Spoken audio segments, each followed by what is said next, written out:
In a new report that is shocking to no one, Post Millennial reports liberal women lonelier, more unhappy than conservative counterparts.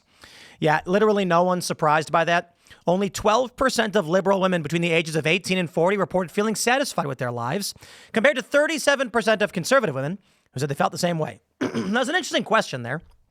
What does it mean to be satisfied with your life? Excuse me.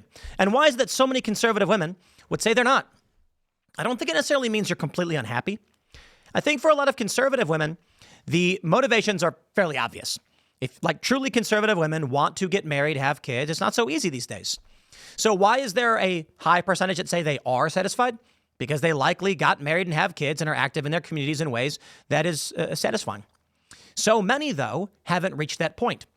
Why are liberal women unsatisfied? Well, because the social order of the left is chaos and there's no real way to be satisfied. These women are being told to be girl bosses. And then you get these horrifying stories where this 40-year-old woman froze her eggs so she could have a career, and then her eggs were non-viable after the fact and she'll never be a mother. Yeah, that's horrifying. There are different motivators for men and women. And if you look at it on the surface, it's kind of fascinating to see that the conservative path leads women to more likely be happy, and the liberal path leads them to be more likely to be unsatisfied. And it's kind of obvious. Men and women are different motivations. But the liberal faction wants women to behave like men. They want women to pursue goals the way men do, as opposed to pursuing goals the way women have historically done. They say the gender roles are bad. They tell women to defy their gender roles, but the gender roles evolved naturally with humans. Let's first take a look at this story, and then Dr. Tim will give his assessment. I'm literally not a doctor. Don't take medical advice from me. I'm talking about scientific doctorates. I mean, there's a joke. Clip that one, leftists. A new study found that liberal women are more lonely and unhappy than their conservative counterparts. Only 12% of liberal women between the ages of 18 and 40 reported feeling satisfied with their lives, compared to 37% of conservative women who said they felt the same way. The result also revealed that liberal women are nearly 3 times more likely than conservatives to report experiencing loneliness at least a few times per week. Marriage rates are also higher among conservative women. Liberal women report being married at a rate of 31%, while conservative women reported being married at a rate of at least 51%. I do want to point out these red pill guys and these bro dudes who are like, don't get married, guys. Getting married is bad. Oh, dude. Look, man, I got married recently. Getting married is based. And I will give this shout out to Myron Gaines, who said having a kid out of wedlock is an L. Completely right. You have duty to family, to honor. I pulled up the commandments of chivalry. I'm going to pull them up again in this context because I love it. Not completely, but I'm going to pull it up. I posted it just without a statement, and Jack Posobiec said it was based, and I believe him largely correct. But let's read this a little bit, and then I'll get into chivalry. They said Brad Wilcox, a fellow for the Institute of Family Studies and professor at the University of Virginia, told Fox News that conservative women are less likely to believe they are victims of larger structural realities or forces. They are also less likely to catastrophize about public events and concerns, and more likely to think of themselves as captains of their own fate. This ideological divide does not appear to be just a consequence of negative thinking. It also seems to flow from the fact that liberal young women are less likely to be integrated into core American institutions, specifically marriage and religion, that lend meaning, direction, and a sense of solidarity to women's lives. Wilcox added that lower levels of marriage and church-going among liberal women may also have a hand in their elevated reports of loneliness, which in turn diminishes their odds of being happy. Really amazing. 3,000 American women questioned, but we know this. We know this. We've seen these reports over and over and over again. This is not the first. This will not be the last. Conservative women are more likely to be happy. They're more likely to be married. Same thing is true for men. Now, at the same time, there are prominent personalities, both male and female, that rag on women all day, and it is so cringe.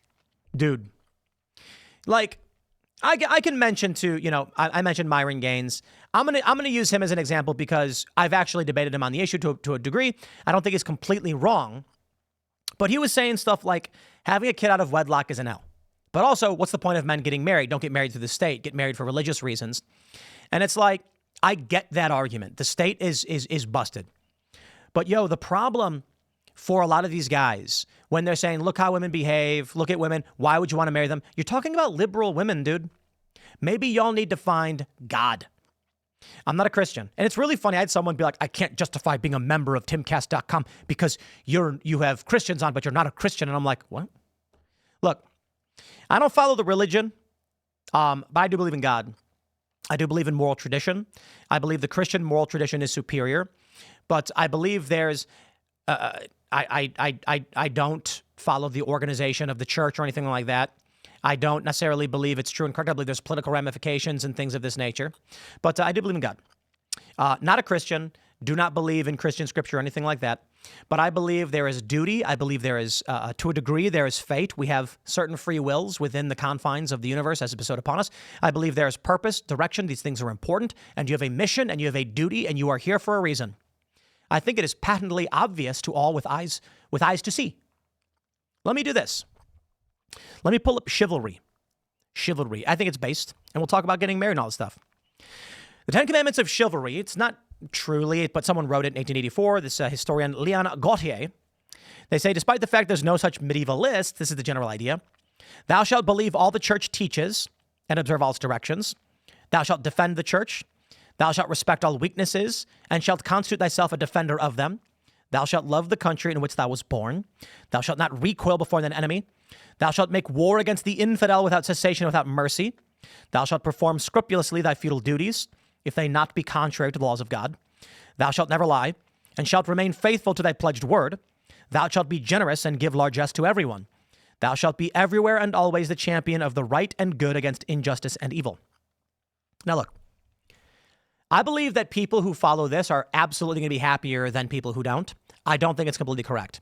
The church is a political organization and a political body. If you want to replace the church with faith or with moral tradition, I'd say absolutely. But looking through all of this, I say largely chivalry is based. The idea of knighthood, of what it means to be a man. You do not cower before your enemy. You do not recoil before them. When it says make war against the infidel without cessation, without mercy, I believe at the time they were largely talking about the spread of Islam through all of these regions and the wars and the Crusades. I think there was like two. I don't know. I see that largely as forces of evil who would seek to destroy. Let me break this down without saying like it's 100% correct. Some people may follow that. My point is largely this. What does it mean to be a man? It is to be strong. Does it mean you want to be an alpha who bangs as many women as possible and has a bunch of kids with no dad? Absolutely not. There are some people who want to live in that, I would describe it as primordial, primeval, I don't know what you want to call it. This idea of, look, primates would, like, this is how they do it. Primates fight, and then the strongest man bangs all the women. But we know that that's why Myron was saying having a child out of wedlock is an L, because kids need dads. And so when we're talking about the duties to a nation, love the country in which thou were born, we know the duties to your people, that is, we must have families. For yourself even, if not for anyone else, but having children is an important duty of existence. To be fruitful and multiply is the more Christian approach, but I believe largely in the structure of the universe, it is observable that this is what we are driven to do, and there's a reason why we do, to survive. Life must survive and counter the forces of entropy to the best of our abilities, though it's ultimately futile. We will develop and we will create beautiful things on our mission, ultimately to who knows where. So you have to have families. A functional family requires marriage, and this means as a man, to truly be strong is not to say, I ain't getting married because there are risks involved. I think about these things. Myron was saying, don't cry in front of your woman. I think about these things. I believe that if you're a man and you are truly strong, you probably don't cry all that often, but when you cry, you have reason to cry. And if you fear how other people will treat you based on you living your expressive self, that's cowardly. You know what I mean? If you are a man who says, I don't want to get married because of the risks the state might impose upon me, cowardly. No, I get it. Why people are scared. But I believe that the duty of a man is self-sacrifice. To be truly strong is to run into battle knowing you may never return. But it means that those you love and care about, your nation, your people, your culture, your community, survives. I reposted this thing the other day. Someone said that they heard squawking and screaming, and they ran outside and saw a hawk fighting their rooster.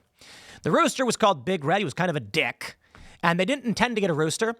but he saved the hens from a red-tailed hawk. And when he ran out grabbing a shovel, the hawk flew away and the rooster had succumbed to his injuries. And you know what? I feel pride in the noble rooster. Our rooster, Roberto, we have on video, a hawk swooped down and he led the hens to the door to the coop, which was protected, and then stood guard and waited as they all ran in before running in himself. That's what a man does. And this is just a chicken. We use the word chicken as an insult, yet roosters have more bravery in them. They're kind of rapey, I know, but they have more bravery and self-sacrifice than many people do. So this is what it means. You know, I was talking on one of the shows on Culture War, which actually is live right now, youtube.com/Timcast or rumble.com/Timpool. I was talking about how I think the last time I cried was a couple years ago, it was a year and a half ago when Mr. Bocus died, my cat. And there was someone in the chat being like, you know, like, LOL, Tim admits he cried over his cat. And I'm just like, yes, I did. And I don't care what you think. To me, it is the utmost cowardice and it's pathetic if a man was like, better not admit that I loved my pet and cried about it. Pfft, yo, I don't care what you think. Mr. Bocus was our mascot, had him since he was a baby, raised him. He died at a young age due to underdeveloped kidneys, and it was tremendously sad. And I believe that a man can express strength through showing his emotions when what he loves and cares about dies, and it's natural. I make the joke that the only time a man is allowed to cry is when his dog dies. I'm kidding. But I describe it like this, and I love this point. Imagine a man's dog died. He raised it from a puppy. It was 13 years old. Let's say it was a golden retriever, a Labrador, a golden lab or something. His dog died. And on that day, as he's standing in his yard, looking down, as they're preparing to move the body, you walked up and laughed and said, look at this pussy crying in front of his wife. I fear for the man who dares say such a thing to another man whose dog just died. Oh, you can insult him and say, it's a dog, calm down. Yo, that dude, he will knock you out. Like, you know, we as men and those who believe in honor, integrity, those who built the Western world and the greatest civilization this planet has ever known, understand honor and loyalty.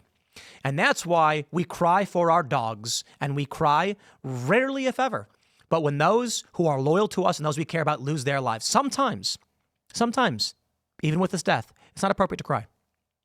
If you're in a firefight, you are being shot at, your dog dies. Now is not the time to cry, and most men who are strong will not break down in that moment, but they will be enraged. You know, my view of it is the people who are like, you don't get married because of the risks. I'm like, are you scared? You have a duty to family, to honor, and that means other people may betray you, but those of strong honor accept the risks and do what must be done because they know that a strong man, an honorable man, risks sacrificing his own life for what he loves, and sometimes intentionally doing so. Now, what does it mean for marriage? Some people's lives have been destroyed by marriage. They got married, they had kids, they were betrayed. Many men, they post about it online. Some women, many women, people get betrayed. But fear of betrayal is no reason not to do your duty. So for me, I got married. I happen to be lucky in that I love my wife. She's fantastic. She's like the best human ever. And I am the envy of lesser men. We get to hang out. She helps run the company. It's absolutely the best one could hope for. And we're having a child soon, and we're going to have more. Not everybody experiences that, and some people are betrayed. But when a firefighter runs into a burning building, does he turn around? Does the firefighter stop and say, don't go in that burning building? You know, it might collapse on you. No, they say, I hope it doesn't. But I have a duty that must be upheld. And you as a man have a duty to be fruitful and multiply. And you can't do that unless you are married. It is, in my opinion, wrong. A lot of people have kids out of wedlock, and I get it. I don't blame people, but I do believe they should be more responsible. And I believe that should you find yourself in the position where maybe a child is coming accidentally, you have a responsibility to be married, to raise that child with a proper mother and father. That is your duty as a man, as a woman, as a mother, as a father. So I say this. Liberal women are unhappy. That's the gist of the story, right? And it's because they live in a world without responsibility or duty. That's the reason I brought up chivalry. I look at the story, I don't know why that exists within me. I don't know where it came from. But, I look at the story of Hachiko the dog. You're familiar with it. I hope you are. For those that aren't, I'll keep it simple. A man owned a dog. They'd walk to work every day to the train station. One day the man died and never came back. And the dog waited for 10 years at that train station for him to come back, never leaving, until he eventually died. This was in Japan, and they were so moved by this dog. Could you imagine? Every day you come out, you go to work, there's the dog sitting there, and you knew. When the dog finally died of old age after 10 years, the people of Japan were so honored by the loyalty of this dog. They built a statue in his honor, and he represents Loyalty Day. Loyalty is incredibly important for humanity. That's why the deepest level of hell is reserved for the betrayers, for the disloyal and the dishonorable. There are many men who have expressed that should you betray your own, that is the worst crime one can commit. Why? Because we're social beings. We survive on the strength of each other. Together, it is easier to survive to the point where we're actually a bit too fat. We're surviving too well. And now we're seeing behavioral sink. It is the duty and responsibility of strong men to sacrifice their well-being and their comfortability for others. It is the duty of strong men to work on oil rigs, risking their lives to make a living for their families, but also to provide a resource for the rest of their nation and for the people of this world. And it is the strength and duty of men who serve in combat, knowing their chance of death is relatively high compared to other jobs. But they do it because it is a job men do. So what else does a man have to do? Well, you get married and have children, and then you sacrifice every day with calluses on your hands, with scars on your face. That's what it means to sacrifice so that women and children can be comfortable. One day, those children will become men and women themselves. And the women, they take a great strain and a trauma upon their body when they create children, and it is considered largely honorable. But among liberal men, it's not. They say, who cares? Do whatever you want. Go party. Get an abortion. There's a reason why conservatives are happier. Because when you do what you know you must, it feels good.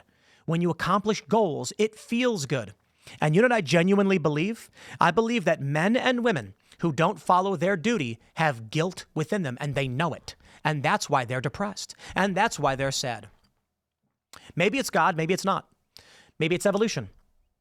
Maybe it's as simple as that we have within us a drive to be fruitful and multiply. And there are many people who reject that for short-term dopamine releases. And in the long term, they're unhappier, as the data suggests. But interestingly, those who are willing to sacrifice their minds, their bodies, and their safety for others tend to be happier. I wonder why that is. This is a viral video from a couple of years ago, but it's resurfaced recently as people were saying Trump should honor this man. He was a pizza delivery guy who suffered burns all across his arms. Not super bad. He didn't get disfigured or anything, but his arms are severely burned, probably going to be scarred. He ran into a burning building to save a child who was screaming. I got to be honest. I don't know that I have it within me to do such a thing. To be walking down the street and see a burning building and run in, sacrificing my life because a child is screaming, I don't know that I could do it. I'm not a coward. I've just never been tested. I'd like to think that if I was, I would pass. Look at the tested and think there, but for the grace go I, might be a coward. I'm afraid of what I might find out. The words from Mighty Mighty Bosstones. Shout out to Dickie Barrett. I want to add this too, because Dickie wrote that when he was a young man in the 90s. He told me that it was about how his generation had no Vietnam, had no World War II, no Korean War, and he didn't know how he would deal with such a thing. I told, Dickie had a great job getting paid a lot of money as a presenter for Jimmy Kimmel. And they fired him because he refused the vaccine mandate. So I told him, you wrote those words so long ago. When the time came and you were tested, you passed. I'd like to believe I would, but we don't know. And I think it'd be stupid for me to sit here and be like, I'm so great. Of course I would do it. I don't know that I would. I don't know if I know how to do what needs to be done. I don't know if I would just be risking my life and the people that I care about and doing something like running into a burning building. But I do know that there are very many men who are willing to sacrifice because that's what men do. Men are disposable, they say. And there are a lot of guys on the internet and they complain about it. They say they complain about the fact that men are disposable. Men men are a component of the creation of life, but they're not the incubators for life. So men have that freedom and that responsibility to protect everyone around them. I guess the big picture here is in this rant, those who fulfill their duties are largely satisfied with life. And there are people who have big families, who have worked hard every day to support those around them, who on their deathbed said, I did everything I could. And there are people who are like, I didn't do anything, and there's no one there for them in a cold and sterile hospital room with no family. And that is truly terrifying indeed. My friends, you live your life the way you want to live it. I'm not going to tell you what to do. But heed the warnings of the science and the anecdotes. Make your choices. Best of luck. I'll leave it there. Smash that like button. Share the show with everyone you know. Of course, become a member of Rumble Premium. Timcastpremium.com. Watch our Green Room show.